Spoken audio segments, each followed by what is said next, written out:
Everybody, welcome to Tech Insider Update. All right, InTune updates. I like getting them all done up front. InTune updates, just a couple things here. Administratively, this is a nice little feature here. When you were in the Azure portal and you were looking at devices and you'd find the device associated with some user, you would click into it and it would be like, sorry, this isn't where you manage devices. You need to go to the other admin tool.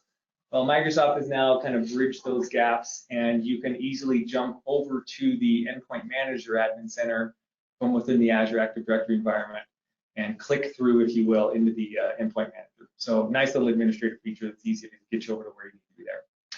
Another nice feature here is when we're deploying applications through InTune, if for whatever reason something gets hung up on the desktop and the app doesn't successfully get installed, it gets frozen or fails, the users can kick that app in the pants and get it to restart if they reboot their machine or something.